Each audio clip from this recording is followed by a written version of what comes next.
El día jueves hablamos en la enseñanza acerca del apóstol Pablo, en la segunda carta a los Corintios. Bien.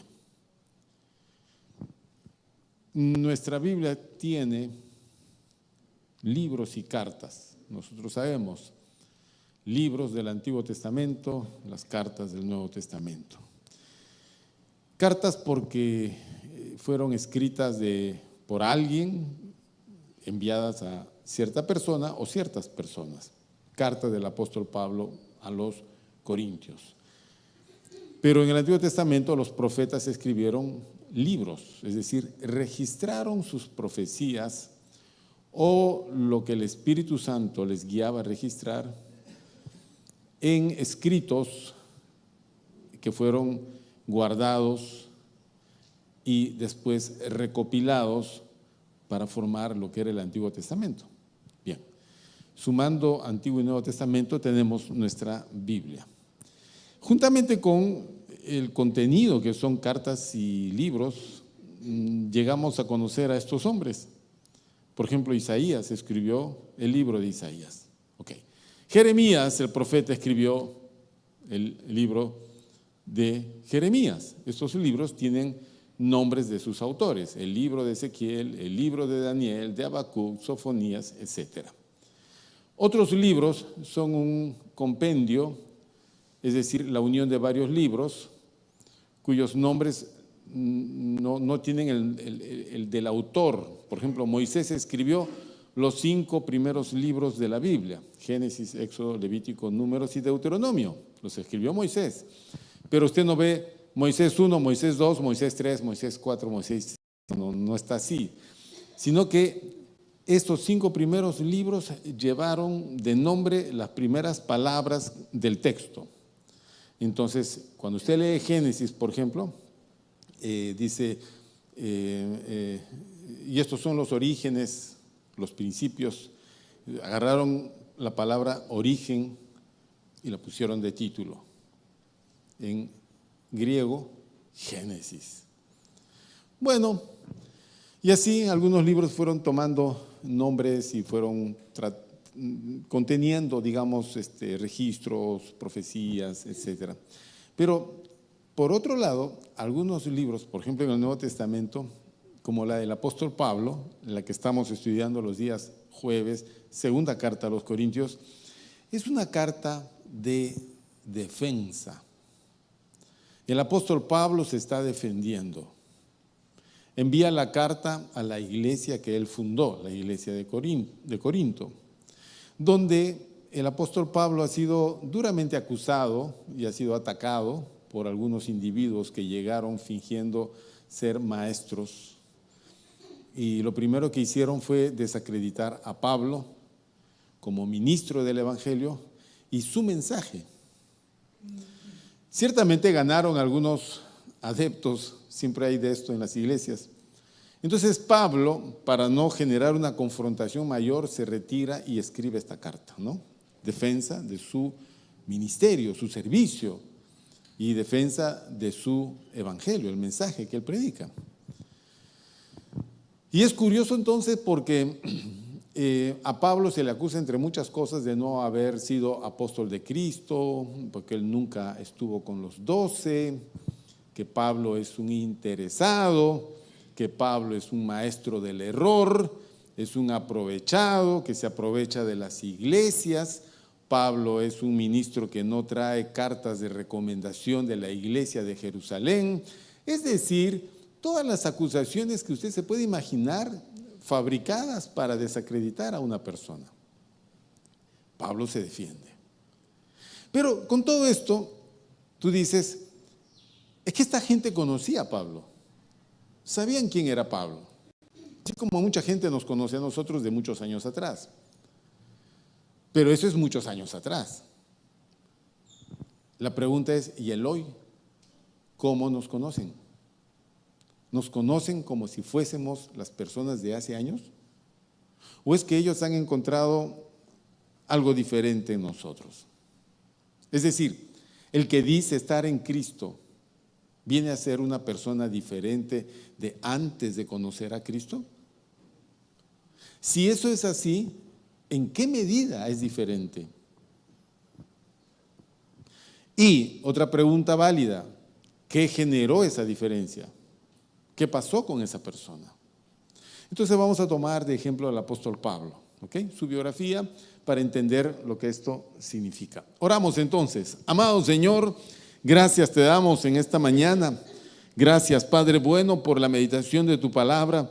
Gracias porque tú nos vas a enseñar, vas a abrir los ojos de nuestro entendimiento, nos vas a dar comprensión a través de la presencia de tu Espíritu Santo, el cual ha de iluminar nuestra mente, nuestro corazón, y nos vas a conceder este gran privilegio de ser conocedores de tu voluntad. En el nombre de Jesús, bendice a todos mis hermanos, grandes y pequeños, jóvenes y mayores, varones y mujeres, antiguos y nuevos, porque todos delante de ti somos iguales. Nadie es mejor, nadie es mayor. Todos hemos sido receptores de tu buena gracia, de tu misericordia y del gran amor con que nos amaste. Y por cada uno de nosotros realizaste una obra maravillosa, irrepetible, que trasciende los tiempos y los cielos, porque de tu misma presencia vino a nosotros la muestra de ese amor que tuviste por cada uno de nosotros. Gracias te damos en esta mañana. Bendícenos con la meditación de tu palabra, y a ti sea toda la gloria y toda la honra, en el nombre de nuestro Señor Jesucristo. Amén. Bien. ¿Dónde estoy? Ajá, ya sé dónde estoy. Resulta que el apóstol Pablo, vamos a hacer un salto en la historia de Pablo para hacer luego un retroceso a través de la misma narración que él hace de su vida. El apóstol Pablo estaba en Jerusalén. Su tercer viaje misionero culmina en la ciudad de Jerusalén. En todo el transcurso del viaje a Jerusalén, los hermanos intuían por el Espíritu Santo, es decir, entendían de que al apóstol Pablo le podría suceder cualquier desgracia en Jerusalén, porque los ánimos de los judíos contra él estaban recontracargados. Y estos judíos muy celosos, muy religiosos, consideraban que Pablo era un judío apóstata. ¿Ok? Es decir, apóstata significa que ha abandonado la fe judía para abrazar herejías. Ellos consideran el evangelio como una herejía. Y no solo acusan a Pablo de haber recibido esta herejía, sino que la está enseñando por todo el mundo. ¿Haciendo qué? Haciendo que muchos judíos apostaten también como él y abandonen las sinagogas y abandonen la ley. Es decir, esa es la visión del evangelio que estos judíos tienen. No sé si usted me capta. No sea medio que se han quedado atrás. Es que pestañean mucho, pues, hermanos. Sí, no es mi culpa. Una misma situación es vista desde dos puntos de vista diferentes: el que está a favor y el que está en contra. Por eso, cuando tú tienes marido y mujer sentados en una situación de consejería, tienes un mismo problema visto desde dos ángulos diferentes. Ese es el gran problema. A Pablo lo ven como hereje, pero Pablo no es ningún hereje, pero ellos lo ven como hereje. Consideran que el evangelio, la enseñanza de Pablo es una herejía, pero no es ninguna herejía, pero ellos lo ven así.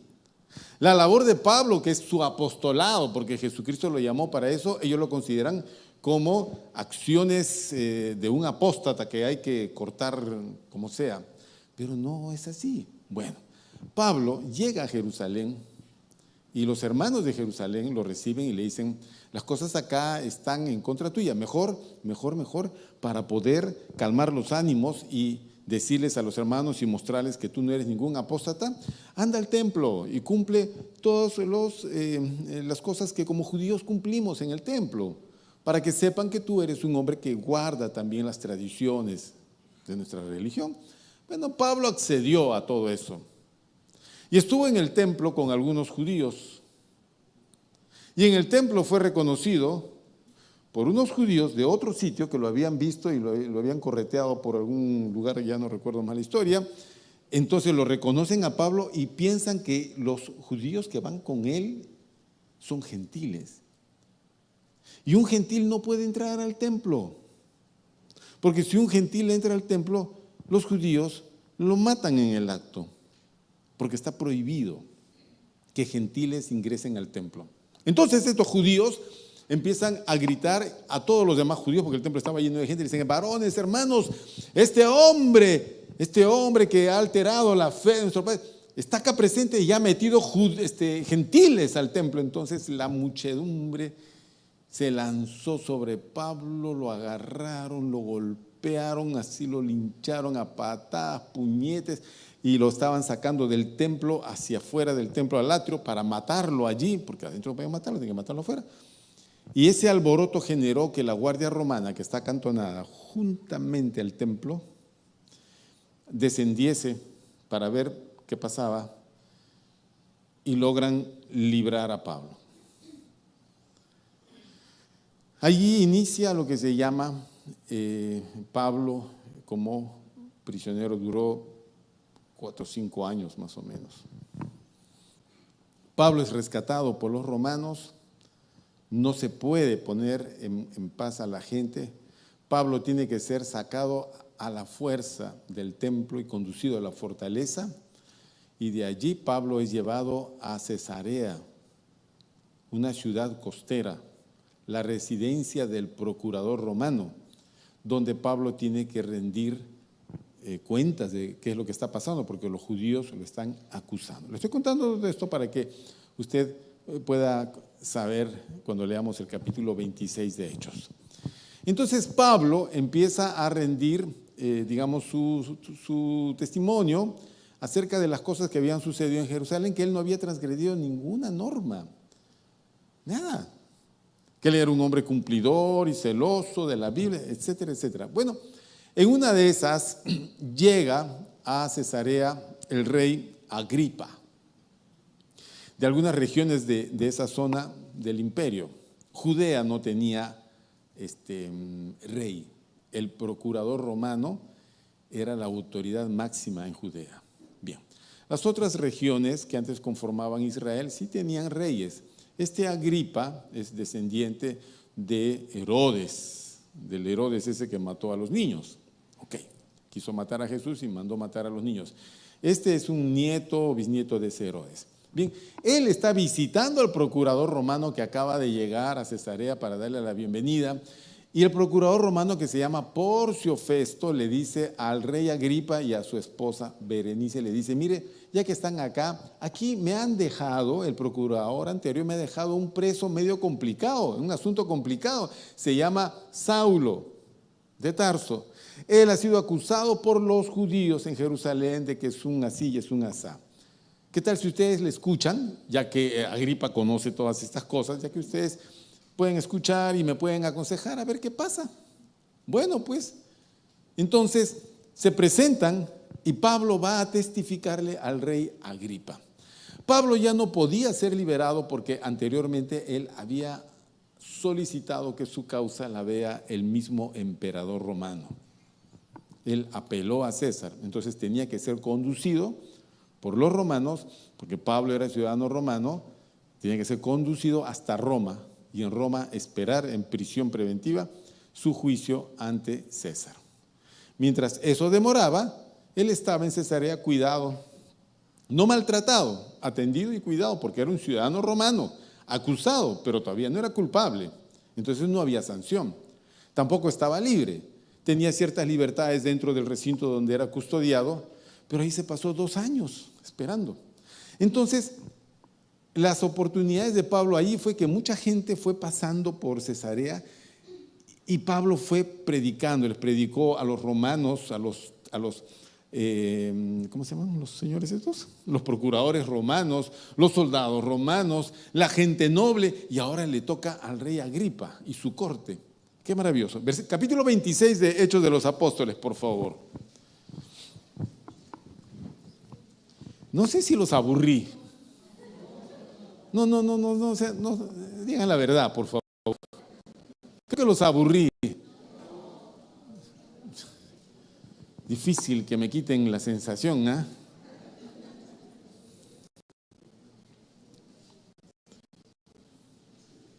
Capítulo 26 del libro de Hechos de los Apóstoles. Vamos a leer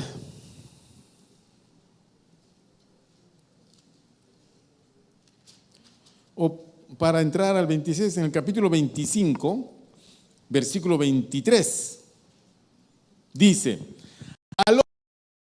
viniendo Agripa y Berenice con mucha pompa y entrando en la audiencia con los tribunos y principales hombres de la ciudad por mandato de Festo, fue traído Pablo. Miren, Pablo va a testificar, está en la cárcel, o sea, está detenido, pero miren la oportunidad que él tiene para predicar. ¿A qué clase de gente? Gente que nunca se acercaría a un lugar de predicación. ¿Quiénes están? Agripa, el rey, su esposa Berenice. ¿Quién más? Están los tribunos, que son las autoridades militares después del procurador romano, y están los principales hombres de la ciudad. Todos están reunidos ahí con mucha pompa y mandan traer a Pablo. Bien, versículo 24. Entonces Festo dijo: Rey Agripa, y todos los varones que estáis aquí juntos con nosotros, aquí tenéis a este hombre, respecto del cual toda la multitud de los judíos me ha demandado en Jerusalén y aquí, dando voces que no debe vivir más. Pero yo, hallando que ninguna cosa digna de muerte ha hecho, y como él mismo apeló a Augusto, he determinado enviarle a él, al emperador romano.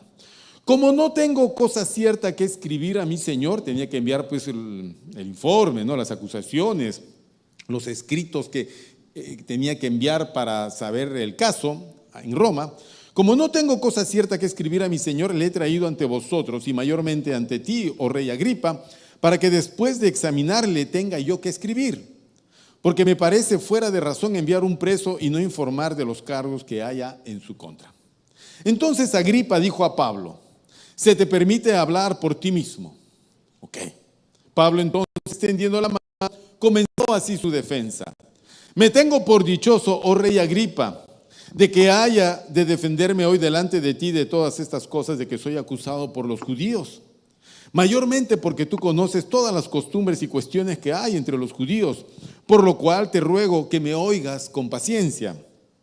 Eso les pido, hermanos, que me oigan con paciencia. Versículo 4 dice: mi vida, pues, ¿con qué empezó Pablo? Pablo empezó con algo interesante, lo que nosotros llamamos su testimonio personal. Le voy a decir una cosa.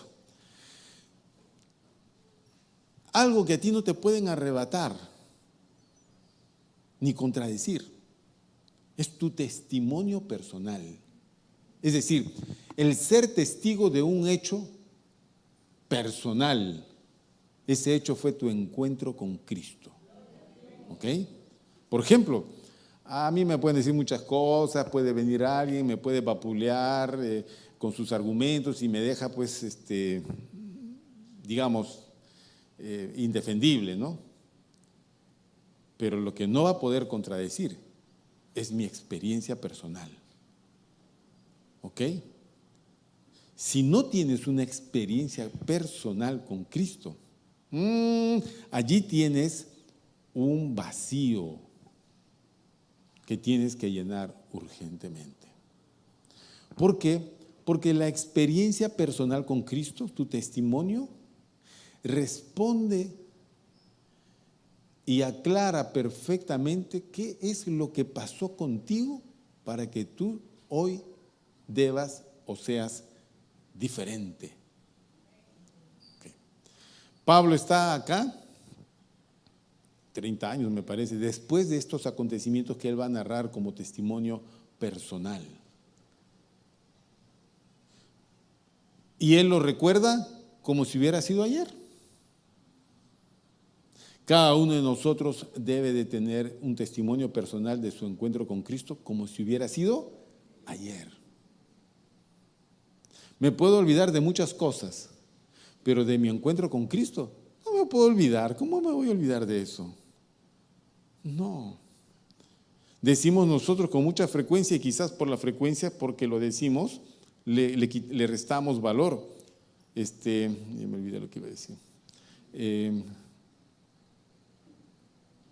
Sí, me olvidé. No me ayuden. No importa, vamos a leer. Entonces, empieza él con su testimonio. Dice, versículo 4. Mi vida, pues, desde mi juventud, la cual desde el principio pasé en mi nación, en Jerusalén, la conocen todos los judíos. ¿Ok? Él es un hombre muy conocido en el mundo judío. En Jerusalén lo conocen muy bien. Los cuales también saben que yo desde el principio, si quieren testificarlo, conforme a la más rigurosa secta de nuestra religión, viví fariseo. ¿Ok? Y ahora, por la esperanza de la promesa que Dios hizo a nuestros padres, soy llamado a juicio. Promesa cuyo cumplimiento esperan que han de alcanzar nuestras 12 tribus, sirviendo constantemente a Dios de día y de noche. Por esta esperanza, oh rey Agripa, soy acusado por los judíos. Bien, le voy a hacer un breve comentario. Pablo comienza diciendo, por si acaso, rey Agripa, yo viví en Jerusalén casi toda mi vida y los judíos me conocen perfectamente bien. Pero retrocediendo en la historia, nosotros vamos a encontrar que cuando Jesucristo empezó a predicar el evangelio, Pablo no estaba en Jerusalén. Él vivió en Jerusalén, pero como él era natural de Tarso, que es una ciudad fuera de Judea, él, y allí estaría su familia, él habría dejado Jerusalén por algunos añitos, ¿no? Habría ido a Tarso, y cuando él retorna, ya Jesucristo ha sido crucificado, ya resucitó, ya descendió el Espíritu Santo, ya la iglesia está creciendo. Entonces Pablo encuentra un revoltijo en la ciudad. Y este revoltijo es que hay una secta que está ganando muchos adeptos. Y Pablo es un judío que ha abrazado la más rigurosa secta de los judíos, que es la de ser un fariseo. El fariseo no es un sacerdote, el fariseo es una persona que ha decidido vivir consagrando su vida a la obediencia estricta de la ley mediante la interpretación de los rabinos. ¿Ok? Entonces, Pablo se convirtió en un hombre religioso estricto. Estricto. Si por allí dice la norma 3 gramos, Pablo andaba con su balancita para pesar 3 gramos. Así de estricto es. Usted se habrá encontrado con personas que son así, son muy estrictas. Es un poco complicado vivir con gente así. Complicadísimo. Que te mide todo, cuenta todo, pesa todo. Cada palabra que dices, cada acción que haces, obsesionado porque las cosas sean exactas y precisas. El fariseo era así en cuanto a la ley. En su interpretación, él era un hombre totalmente estricto. En la vestimenta, en la comida, en los días, en cómo vivir, en cómo hacer, en cómo socializar, en cómo practicar la religión, en cuanto a las oraciones, en cuanto a la lectura de la ley, en cuanto a recitarla, en cuanto a llevar todos los artefactos religiosos que ellos ya tenían por costumbre llevar en su cuerpo. Tiras de versículos bíblicos atadas en sus brazos, versículos bíblicos colgando de sus sombreros, gorros en sus frentes, porque la Biblia dice, nunca se apartarán de tus ojos estas mis palabras. Entonces agarraban pedacitos de cositas así y escribían textos y los ponían en cositas que colgaban, nunca se apartarán delante de tus ojos. las llevarás escritas en tu mano y en tu corazón. O sea, escribían tiras de versículos bíblicos y las ataban en sus manos, atadas en sus manos. Si podían abrirse con un cuchillo el corazón para meter ahí un papelito con versículos bíblicos, esto lo hacían. Eran así de fanáticos. Pablo era así. A eso acompañaba el carácter que él tenía, totalmente radical. Cuando él llega a Jerusalén, encuentra pues la ciudad, entre comillas, alborotada por el evangelio. Cantidad de herejes se han apoderado de la ciudad, miles y miles y miles. Y los judíos no saben qué hacer con ellos. Los sacerdotes han querido intimidarlos, pero no han podido contener. Entonces, él dice eso, él comienza diciendo: mi vida desde mi juventud, la cual desde el principio pasé en mi nación, en Jerusalén, la conocen todos los judíos, todos saben quién soy yo. Versículo 5, los cuales también saben que yo desde el principio, si quieren testificarlo conforme a la más rigurosa secta de nuestra religión, viví fariseo. Ahora, por la esperanza de la promesa que Dios hizo a nuestros padres, soy llamado a juicio. Es decir, ahora yo estoy acá porque yo estoy cumpliendo algo que Dios nos prometió. Estoy anunciando las promesas de Dios para su pueblo. Por eso me están juzgando. El versículo 8, él mismo dice: ¿qué? ¿Se juzga entre vosotros? Cosa increíble, que Dios resucite de los muertos. O sea, vamos a llevar a juicio los temas de las promesas de Dios. Dios ha prometido resucitar a los muertos. Es como que yo reciba una carta, una denuncia, ¿no? Me han denunciado ante el tal juzgado que yo estoy predicando que los muertos van a resucitar. Yo digo, ¿que el Poder Judicial juzgue esas cosas? Salvo que el Congreso dé una ley diciendo: se prohíbe en las iglesias evangélicas predicar que Dios resucita a los muertos. Entonces ahí sí estaríamos realmente complicados. Tendría que anunciar, predicar la resurrección de los muertos a costa de ir contra la ley. Entonces me va a llegar una denuncia, me van a meter preso.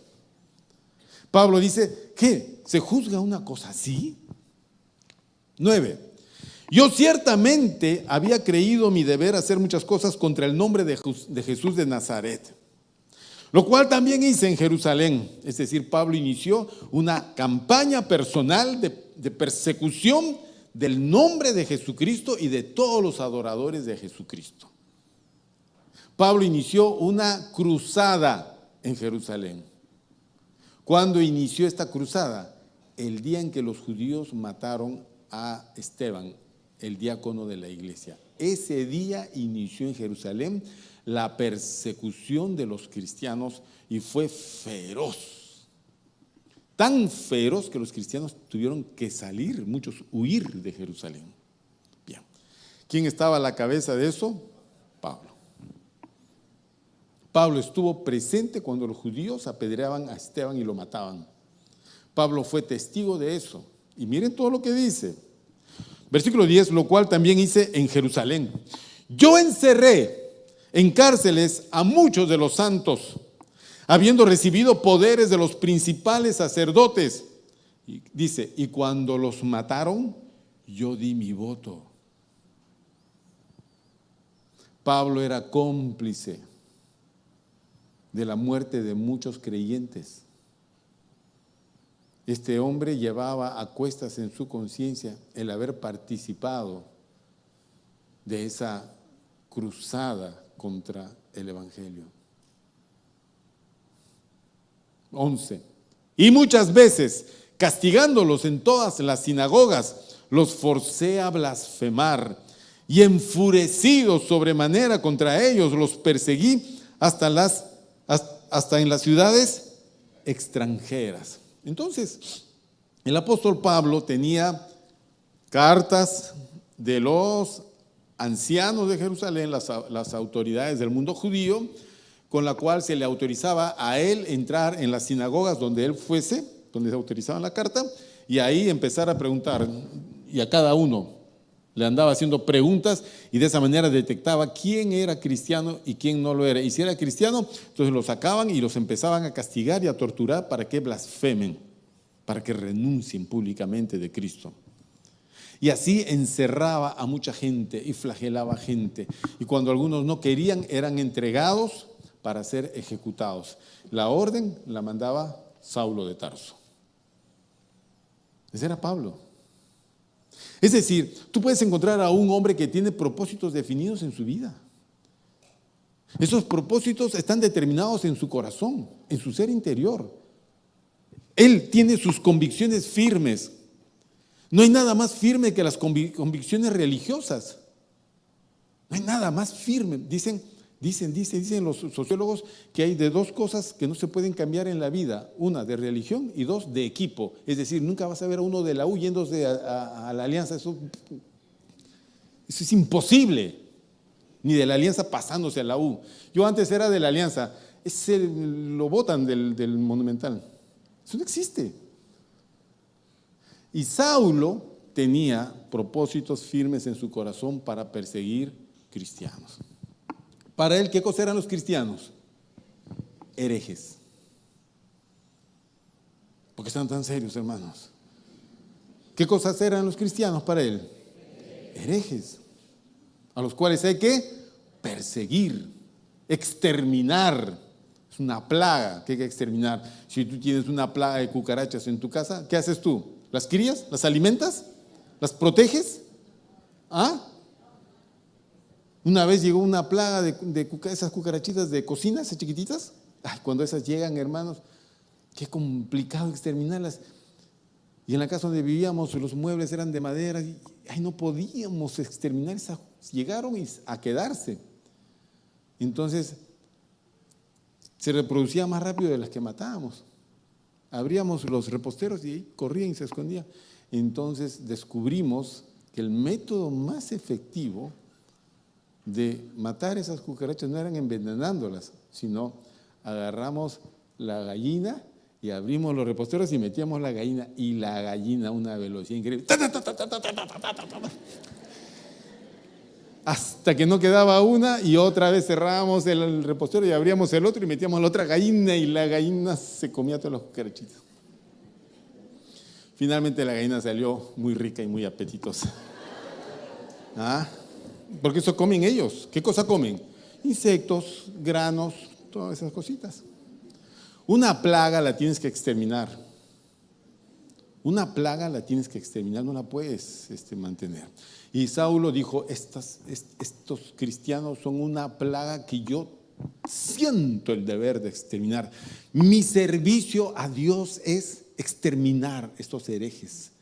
Una vez que él metía 50 a la cárcel, cerraría la noche: gracias te doy, Señor de los cielos, porque me permitiste encerrar 50 herejes. A 3 ya los mataron ayer, de lo cual en el infierno, Señor, que se quemen en el infierno por herejes. ¿Te imaginas ese hombre? Daría miedo cruzarse con él. Tú evangélico y él perseguidor de evangélicos. Tenía olfato para perseguir cristianos. Los olía a la distancia. Hoy no persiguen el evangelio en este país, pues. No. No sé qué hubiera sido de nosotros si por ahí anda un Saulo persiguiendo cristianos. No sé cuánta fe tendríamos para seguir perseverando. Es un poco difícil. Bueno. Entonces le dijeron a Saulo: allá en Damasco hay un montón de cristianos. Saulo dijo: entonces tengo que ir a Damasco, tengo que ir a Damasco y tengo que arrasar en Damasco. Versículo 12: ocupado en esto, iba yo a Damasco con poderes y en comisión de los principales sacerdotes, cuando a mediodía, oh rey, yendo por el camino, vi una luz del cielo que sobrepasaba el resplandor del sol, la cual me rodeó a mí y a los que iban conmigo. Y habiendo caído todos nosotros en tierra, oí una voz que me hablaba y decía en lengua hebrea: Saulo, Saulo, ¿por qué me persigues? Dura cosa te es dar coces contra el aguijón. Yo entonces dije: ¿quién eres, Señor? Y el Señor dijo: yo soy Jesús, a quien tú persigues. Ese fue el encuentro personal de Saulo con Cristo. Él iba enfurecido, con una comisión respaldada con cartas y autorización hacia Damasco. Y yendo por el camino, ya cerca de Damasco,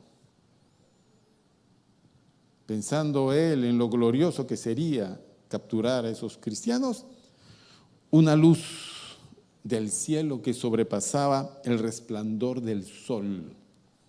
¿Te imaginas esa luz? No, no te la imaginas, porque no conoces ninguna luz que sobrepasa el resplandor del sol. Salvo que creo que hay una soldadura que genera una luz tan intensa, pero es igual. No la puedes ver directamente, como que nadie puede mirar el sol. Si mirar estos foquitos nomás a uno lo deja medio visco, imagínate cómo será. Saulo fue rodeado por esa luz, él y todos los hombres que iban con él. Todos cayeron a tierra, iban en caballos. Cayeron a tierra. Y una voz le habló a Saulo, pero solo él entendía, los demás no entendían. Y la voz le habla en hebreo. Todos hablaban arameo. El hebreo solo lo hablaban los sacerdotes, la gente ilustrada, porque ya en tiempos de Jesús la lengua había quedado solo para los círculos religiosos. Todo el pueblo hablaba arameo. Y esa voz dirigida lo llama por su nombre: Saulo, Saulo, ¿por qué me persigues?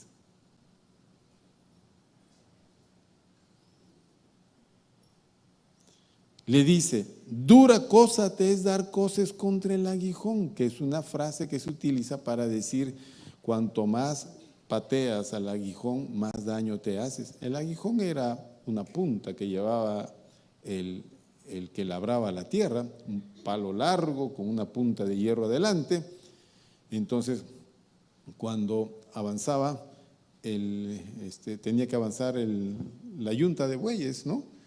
Y cuando era muy lento, él con el aguijón pinchaba al animal para que avanzase, y el animal pateaba en respuesta, y lo que hacía el labrador es ponerle la punta para que patee y se hinque con el aguijón. Dura cosa te es dar coces contra el aguijón, doloroso.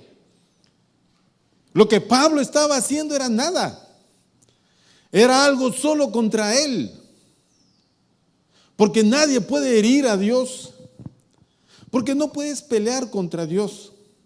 Puedes arrasar la iglesia, puedes quemar a los cristianos, pero no combates a Dios. Ningún esfuerzo humano contra Dios prospera. Lo único que vas a hacer es generar más mártires. Eso es todo. Ese fue el fracaso del intento de esta gente de erradicar el evangelio. Matar cristianos no funciona, se multiplican más. Matar cristianos no resuelve el problema. Pero en principio, Saulo pensó que sí, meterles miedo. Vamos a meterles miedo a esta gente. Bueno, el miedo es otra cosa. Los cristianos por miedo nos escondemos, dejamos de venir o qué sé yo. Pues tenemos miedo. Porque el miedo va destruyendo, va minando nuestra fe. Y para que nosotros podamos practicar el evangelio necesitamos fe. Sin fe es imposible agradar a Dios. A Dios no lo agradas con miedos y temores, sino con seguridad y convicciones.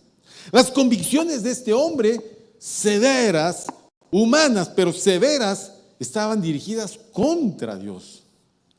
Porque él no entendía, porque él no sabía, porque nada en él le podía corregir el rumbo. Para él lo mejor era esto, lo más correcto era esto. La misión de la vida es esto. hasta que Jesucristo le sale al frente, pues, y lo bota del caballo y le habla y le dice: ¿por qué me persigues? Él le pregunta, versículo 15, entonces yo dije: ¿quién eres, Señor? Y el Señor dijo: yo soy Jesús, a quien tú persigues.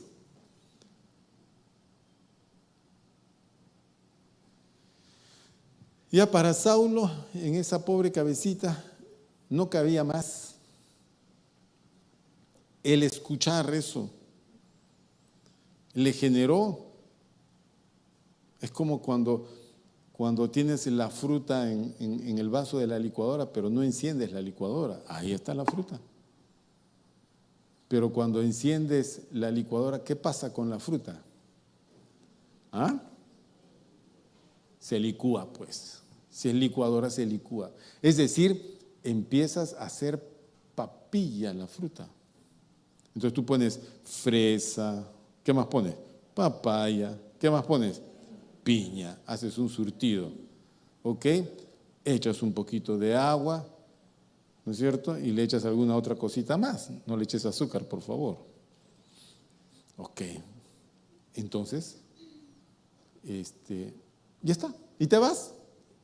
Y lo único que tienes es fruta flotando en agua o sumergida en agua. No tienes un jugo hasta que tú accionas el motor. Y la cuchilla empieza y la fruta la hace puré. Como está diluido en agua, es un puré muy aguadito. Se llama jugo. ¿Te puedes imaginar a Saulo cuando escuchó ese nombre? Empezó la licuadora en su cabeza. Y todo lo que tenía ahí fue hecho puré, papilla. Y vinieron muchas preguntas. ¿Qué estoy haciendo? Si Él es Jesús, a quien yo percibo, entonces ¿qué estoy haciendo?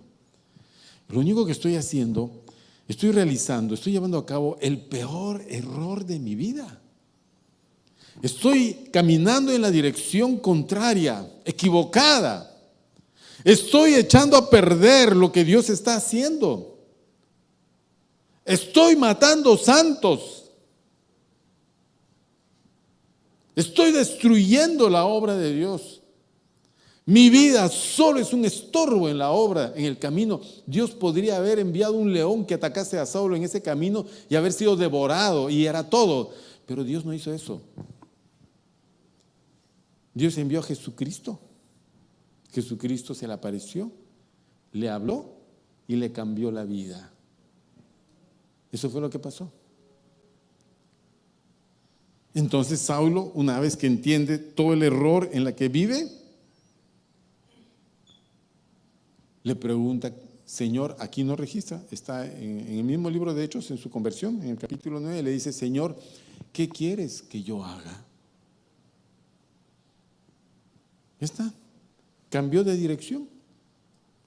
Entonces la conversión es un encuentro con Cristo que define un nuevo rumbo en tu vida. Tú tienes que notar ese nuevo rumbo. La gente a tu alrededor tiene que notar ese nuevo rumbo.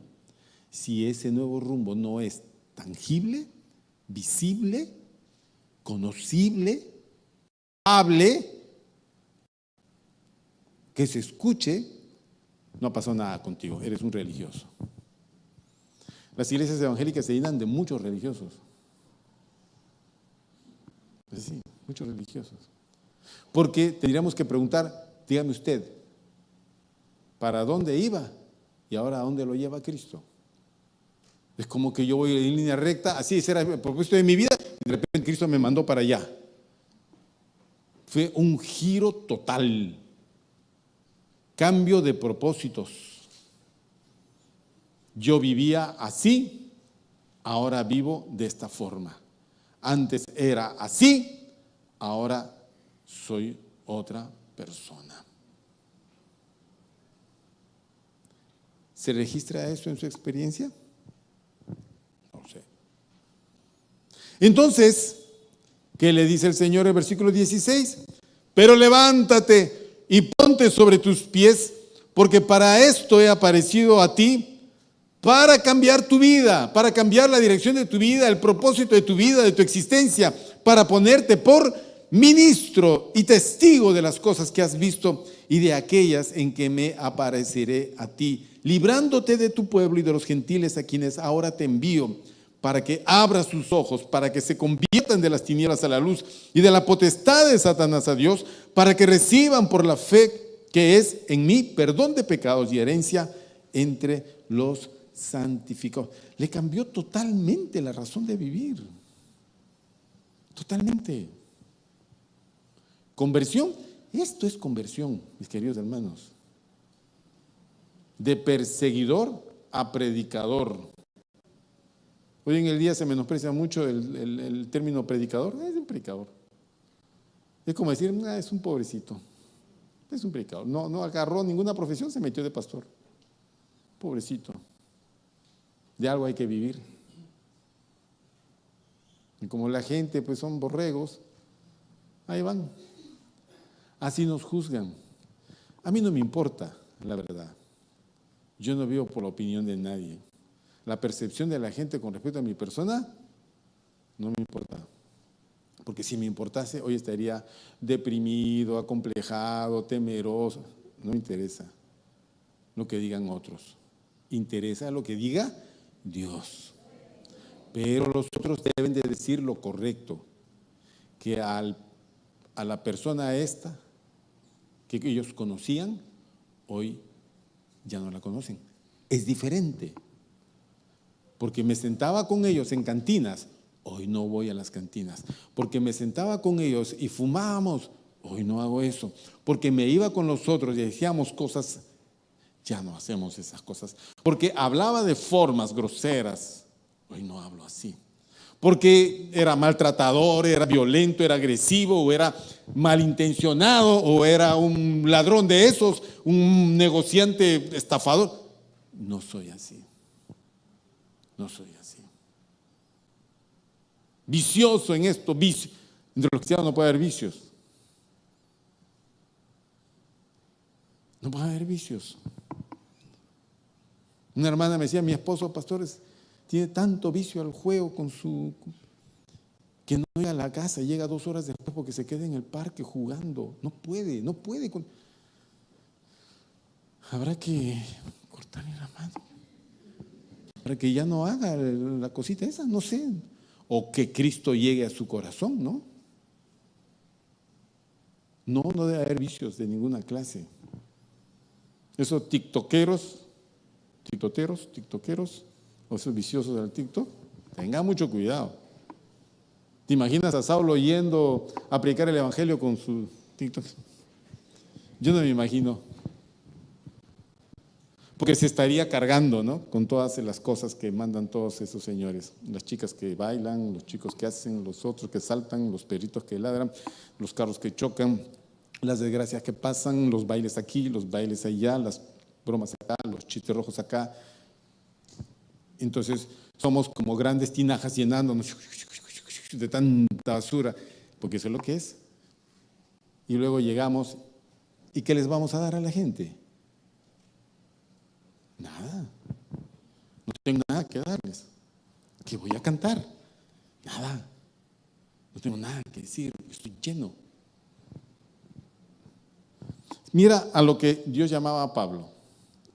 Es lo mismo, es el mismo llamado que Dios te ha hecho a ti. Ir por todo el mundo y predicar este evangelio a toda criatura y hacer discípulos de ellos entre todas las naciones. Eso es lo que hace un cristiano, porque su vida encontró otro propósito. Versículo 19, por lo cual, oh rey Agripa, no fui rebelde a la visión celestial, sino que anuncié primeramente a los que están en Damasco y Jerusalén y por toda la tierra de Judea y a los gentiles que se arrepintiesen y se convirtiesen a Dios haciendo obras dignas de arrepentimiento. Su vida que para variar no son muchos años los que tenemos a cuestas, mejor dicho, que nos falta vivir, tiene que ser invertida pues en la mejor tarea. Y esta era la mejor tarea. Para esta tarea Dios nos llamó. O sea, no hay en Dios el llamado de asistir, de ser asistente de iglesia. Ese llamado no existe. No hay. Si tú hasta ahora eres solo un asistente de la iglesia, estás en graves problemas.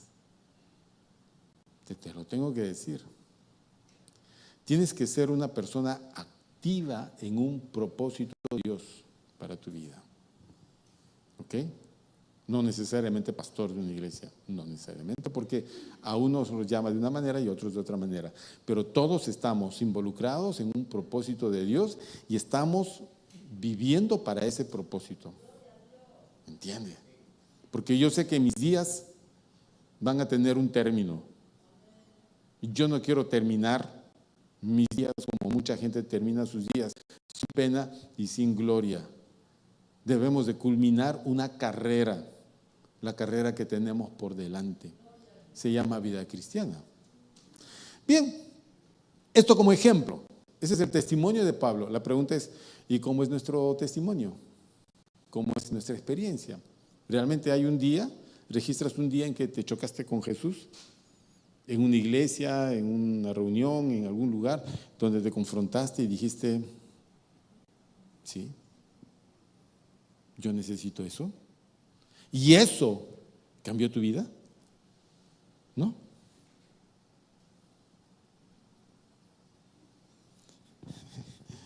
Ese es el gran problema.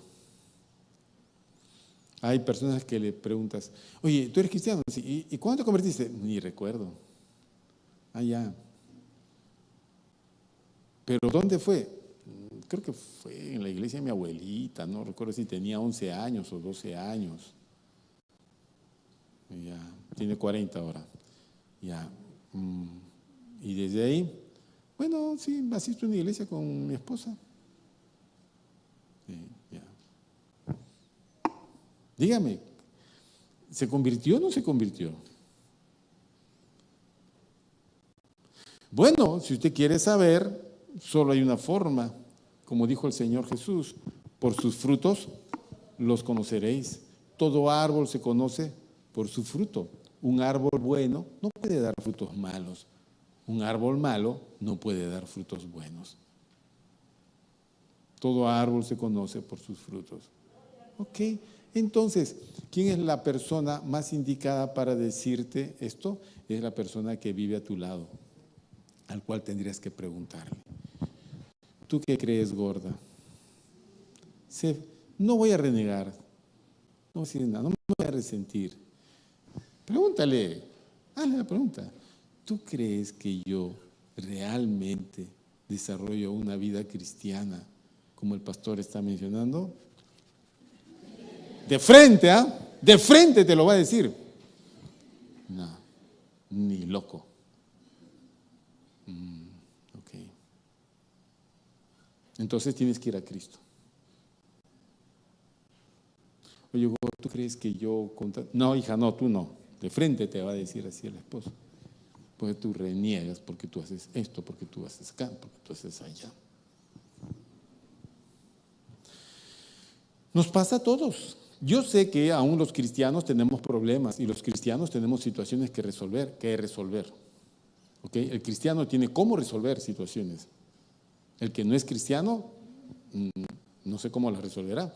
El cristiano tiene la ayuda, tiene la sabiduría, tiene el respaldo de Dios, todo eso a disposición para poder usarlo. No es que ya la tiene en la mano y ya es un sabio, no, la tiene a disposición, tiene que hacer uso de ella.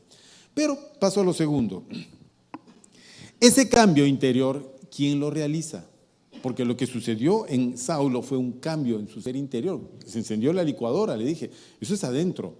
Bien, ¿quién realiza ese cambio?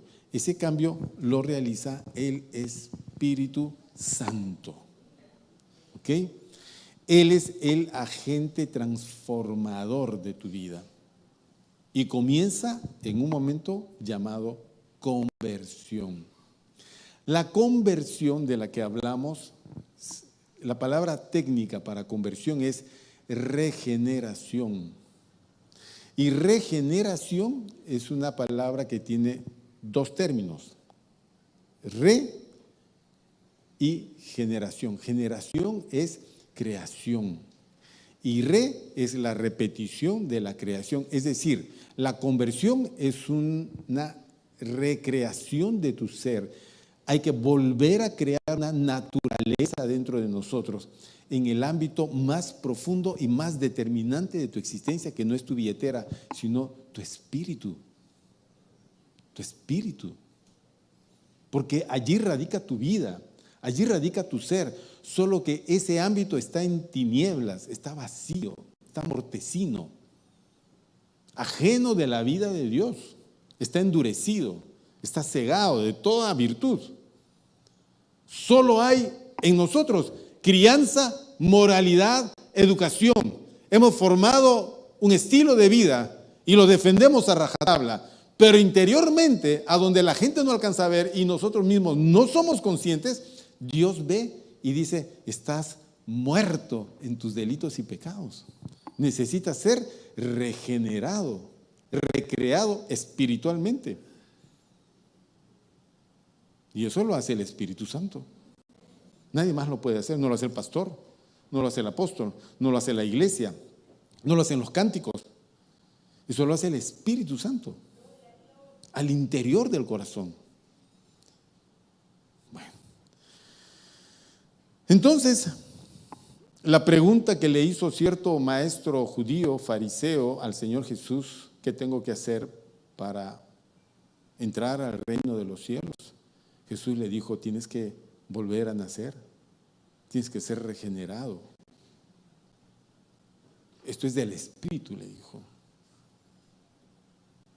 Solo el Espíritu Santo lo puede hacer. Es que de eso se trata.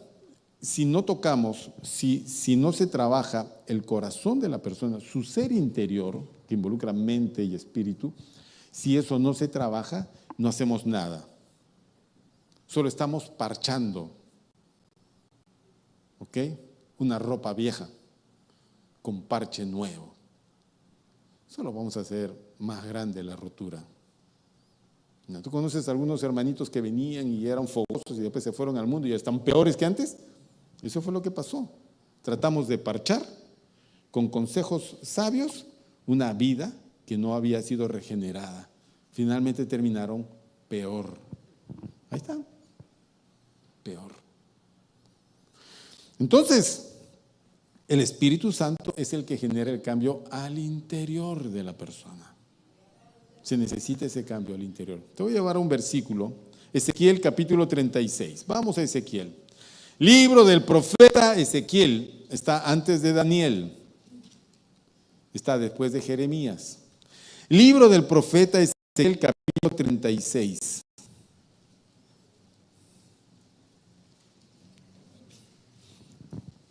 A ver, ¿qué nos dice Ezequiel? Miren cuánto tiempo antes habló de esto.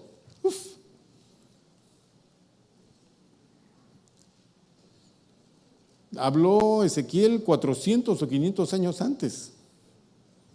Dice así, versículo 26 del capítulo 36.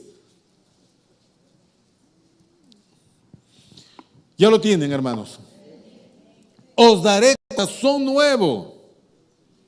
Porque si dice corazón nuevo, porque había un corazón viejo, ¿verdad? Os daré corazón nuevo y pondré espíritu nuevo dentro de vosotros. Y quitaré de vuestra carne el corazón de piedra y os daré un corazón de carne. Y pondré dentro de vosotros mi espíritu y haré que andéis en mis estatutos y guardéis mis preceptos y los pongáis por obra. Esa es una obra interna. Bueno, te voy a dar una evidencia de esto. Ya, ok. Yo estoy mal. Tengo problemas, tengo mucha ansiedad, muchos miedos, muchos temores, y estoy ahí que no puedo comer, y si como algo me cae mal, y después esto ya me está saliendo escorbuto, y después, bueno, ¿para qué mencionar más cosas? Alguno va a decir: ay, yo tengo eso, pastor, yo tengo. Mejor no sigo. Ya. Entonces decido ir al médico. Voy al médico, doctor, que por aquí, que por allá. Y el doctor me mira y me dice, disculpe, usted es un hombre muy ansioso. Sí, doctor. ¿Usted se come las uñas? Bastante, doctor. ¿Usted duerme bien? Muy poco, doctor.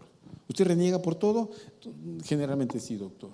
¿Qué es lo que come usted? ¿Cómo así? ¿Cómo así? Este ya. Y este ya. El doctor me manda a hacer unos análisis y después me dice, mire, usted no tiene un problema físico, orgánico. Usted tiene un problema emocional, psicológico. Lo voy a mandar donde él, ¿dónde quién? Sí, primero psicólogo, al psicólogo. Si lo manda al psiquiatra es porque ya está viendo que la cosa es grave. Ya, lo manda al psiquiatra. Usted va, saca su cita en psicología, y el psicólogo lo ve y igual, desde que usted entró y se sentó, ya el psicólogo se da cuenta que tiene una persona ansiosa ahí adelante. Miedosa, ansiosa, temerosa, está que mira por todos lados, está así, está que mueve la pierna así, todo el rato está. Ya. Y le dicen, ¿qué le puedo ayudar? Y tú le cuentas y él te pregunta y determina que efectivamente tu nivel de ansiedad no es controlable con consejos ni con terapias. Lo cual intentará hacer, pero de repente no funciona. Y dice, ¿sabe qué? Va a tener que ir, ¿a dónde? Al calabozo, al psiquiatra. ¿Te has dado cuenta que la ciencia lo único que hace es, para resolver ciertos problemas, ir cada vez más profundo? Y busca personas que puedan llegar lo más profundo para ver cómo rescatamos. Entonces llegas donde el psiquiatra y viendo ya tu historia, le dice, usted sufre de ansiedad, señor, y te describe lo que tú eres. Tú dices, sí, así soy, doctor. Muy bien. Ok, le voy a dar estas pastillitas. ¿Ok? Va a tomar una en la mañana, una en la noche. Este de acá va a tomar este interdiario y este jarabito y este supositorio y esto aquí y esto acá. Ya está, listo, se lo da. Y usted sale y se va a la farmacia y viene ¿con qué? Con una bolsa así de medicamentos a su casa y empieza su tratamiento. Le pregunto, ¿le resolvieron el problema? No. No. Bien. Caso número 2, usted tiene fiebre. Y se va al médico, doctor, tengo fiebre. Ya, Panadol, listo. ¿Resolvió el problema? No. Porque la fiebre es solo un síntoma de que hay algo adentro que hay que encontrar. Si el doctor no encuentra eso, que normalmente es una infección, una fiebre, infección, y trata la infección, no resuelve el problema. El psiquiatra lo único que va a hacer es, te va a dejar medio dormido, medio así que no puedes despertar, medio atontado, no maneje, por favor, mientras tome esta pastilla, no maneje. Doctor, pero yo soy taxista. Búsquese otra ocupación porque no va a poder manejar, señor. Entonces, limitó tu vida, pero para que tú no desarrolles tus ansiedades, tus miedos, pero estás medio dopado. Digo, ¿esa es la forma de solucionar la vida? No. Lo que pasa es que la ciencia no llega hasta lo más profundo de tu ser. Eso es lo que pasa. En fin. La raíz de todos los males está en el corazón. La raíz de todos los problemas está en el corazón. La raíz de todas las cuestiones complicadas está en el corazón. De la abundancia del corazón habla la boca. Bien, los pecados y toda esa concupiscencia que nosotros podemos rechazar y criticar está en el corazón. La maldad que tú ves en la gente, la inmoralidad, la corrupción, las injusticias, la crueldad, todo eso está en el corazón. Esos tipos, esos colombianos que agarraron del grupo que mató al candidato en Ecuador, el prontuariado, todos son violencia intradoméstica. Lo primero, todos ellos tienen violencia, que significa violencia doméstica. Segundo, son asesinos, son ladrones y son una serie de delitos, todos parejitos. No es que yo viví en un barrio malo, mi papá, no, todo es el corazón, es el corazón. Esos señores tienen solución ni en Chayapalca. En Chayapalca no se van a arrepentir de sus pecados, solo van a pedir una frazada más. ¿Sabes lo que es vivir casi 5,000 metros de altura? No sabes lo que es eso. Yo pasé por Ticlo. Pasaste por Ticlo en un carro con calefacción. ¿Sabes lo que es vivir en Chayapalca? No te dan colchón. Duermes en una losa de cemento. Allí no se vive. Allí uno va agonizando poco a poco. Allí no hay plantas en esa altura, no viven los animales. Quizás alguna llama perdida andará por los 5.000 metros, ni siquiera hay ichu para comer. Más abajo sí. El corazón es el problema. Entonces necesitamos a alguien que pueda llegar hasta lo profundo del corazón. Y os daré un corazón nuevo y pondré espíritu nuevo dentro de vosotros. Quitaré el problema, quitaré de vuestra carne el corazón de piedra, corazón endurecido, y os daré un corazón más sensible. Y pondré dentro de vosotros mi espíritu. Ya no un espíritu inmundo, ya no un espíritu humano viciado, no, su espíritu. Y haré que andéis en propósitos nuevos, guardando los estatutos, preceptos y ponerlos por obra todos. ¿Eso cómo se llama? Regeneración. Vamos a continuar con otro versículo. El libro anterior, Jeremías, vamos. El profeta anterior, Jeremías, capítulo 31. Rápido, hermanos, que el tiempo se nos va.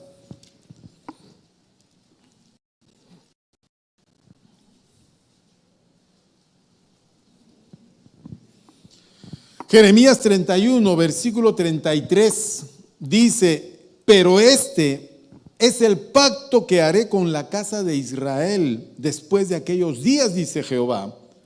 Daré mi ley, ¿dónde? En su mente, y la escribiré, ¿dónde? En su corazón, y yo seré a ellos por Dios, y ellos me serán por pueblo. Entonces, esta obra del Espíritu Santo, porque es el Espíritu Santo el que viene, Él tiene la capacidad de entrar hasta lo más profundo, escudriñarlo todo, renovar a través de un avivamiento espiritual para que en esa nueva naturaleza se empiece a escribir la palabra de Dios. Que finalmente la palabra de Dios es la que te instruye, te enseña. Bien, yo recibí a Cristo como Pablo. ¿Qué quieres que haga, Señor? Lo primero que vas a hacer es entrar a Damasco. Allí esperarás. Un hombre llamado Ananías, un creyente, te visitará y orará por ti para que recibas el Espíritu Santo. Y de ahí te voy a decir algunas otras cositas más. Saulo necesitaba instrucción, dirección para su vida. Y Dios y su palabra fueron dirección para él. ¿Qué necesitamos nosotros? La renovación de nuestro ser interior, que se llama conversión, y la instrucción a través de la palabra de Dios para que nuestra vida tenga un propósito diferente. Si no, no sirve. Último texto. Hebreos capítulo 10. Hebreos capítulo 10 es la repetición de la profecía que hemos leído. Hebreos capítulo 10, la profecía de Jeremías. Ok, versículo 15, Hebreos 10, 15.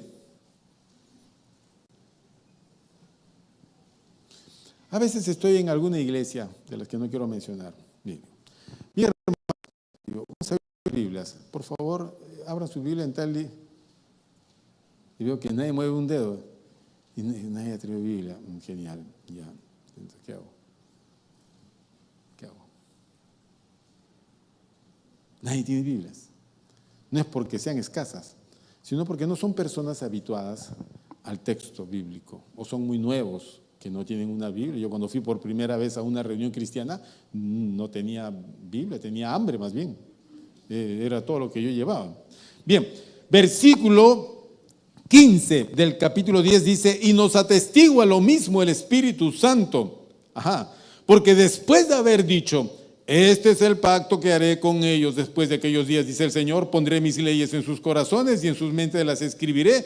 Añade: nunca más me acordaré de sus pecados y transgresiones.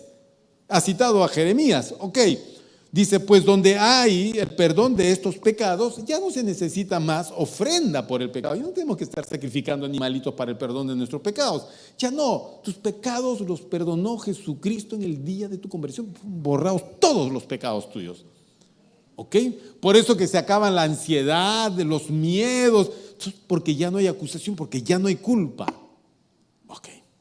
Versículo 19. Así que, hermanos, teniendo libertad para entrar en el lugar santísimo por la sangre de Jesucristo, le voy a traducir esto, mejor dicho, le voy a interpretar.